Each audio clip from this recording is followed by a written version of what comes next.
Welcome to the Explainer. In the ever-evolving world of web development, we are constantly, almost relentlessly, searching for that holy grail of frameworks. We're talking about finding that absolute perfect balance, killer performance, straightforward simplicity, and of course, coding flexibility. So today, we're looking at a tool that honestly might just be the best-kept secret in modern web development. It's a framework that flat-out proves you definitely don't always need to be the biggest to be the best. Okay, let's dive into this. 8 kilobytes. That is literally the gypsied size of the framework we're exploring today, which is called Mithril. For any of you who build for the web, you know that in a landscape completely filled with notoriously massive node_modules folders and bloated apps, a framework weighing in at just 8 KB is, well, it's frankly shocking. It's a massive differentiator right out of the gate. Here is our roadmap for today. We'll start with number 1, the quest for performance. 2, unpacking Mithril's key features. 3, why developers actually choose it. 4, ideal real-world use cases. And finally, number 5, we'll ask, is Mithril right for you? Let's jump right in. Section 1. The quest for performance. Time to cut out the fat. Pretty much every developer knows this universal pain point, right? Bloated, slow-loading web applications that just absolutely frustrate users. When an app gets bogged down by excessive code, it leads to sluggish load times, which totally ruins the overall experience. Performance isn't just a luxury anymore, it's absolutely critical. Developers are desperate for a solution that cuts out the fat without sacrificing capability. And this brilliantly illustrates the stark contrast we see when looking for that solution. On one side, you have the heavyweight counterparts. These are your massive, industry-standard frameworks. You know the ones. They're incredibly popular, for sure, but they're also super resource-heavy. Then on the other side, we have Mithril. It's a modern, client-side JavaScript framework primarily designed for building single-page applications, but it takes a completely different path. It's minimalistic, remarkably lightweight at roughly 8 KB, and, as we'll see, it is entirely self-contained. Moving on to Section 2, unpacking Mithril's key features. Powerful and functional. Seeing that 8 KB size, it's completely natural to wonder, wait, what exactly am I sacrificing here? But despite its tiny footprint, Mithril actually packs a profoundly powerful, functional punch. We're talking blazing fast rendering, that small memory footprint we just talked about, genuine ease of use, a modern component-based architecture, and, get this, it operates with zero dependencies. What's truly impressive is that its API is wonderfully straightforward to learn, yet it still ships out of the box with powerful built-in utilities for things like routing and handling XHR network requests. So it's simple, yeah, but it certainly isn't simplistic. Now, what's really interesting about this slide is exactly how Mithril achieves such incredible speed. It utilizes a virtual DOM implementation that's driven by a highly efficient diff algorithm.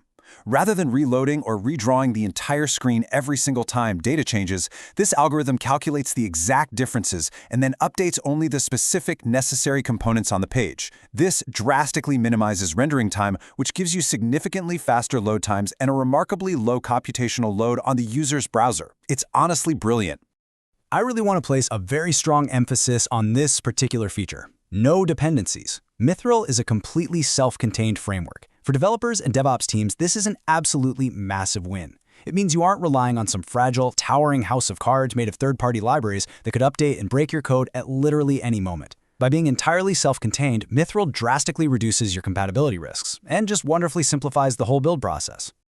Section 3. Why developers choose Mithril. It's all about flexibility and control. So we know the technical specs are great, but let's be real. Adopting a framework is also about the developer experience. It's about empowerment and that very real human desire for hands-on control over the projects we dedicate so much time to. A huge dividing line in the framework world is how opinionated they are. Highly opinionated frameworks enforce very strict conventions. Basically, they dictate exactly how you must structure and write your code. Mithril takes a very different stance. It provides you with an excellent set of tools, but it absolutely refuses to enforce rigid rules. This grants you, the developer, a high degree of flexibility. It empowers you to structure your projects in whatever way best suits your specific needs, which makes it deeply attractive if you're the kind of developer who prefers a more hands-on, highly adaptable approach to coding.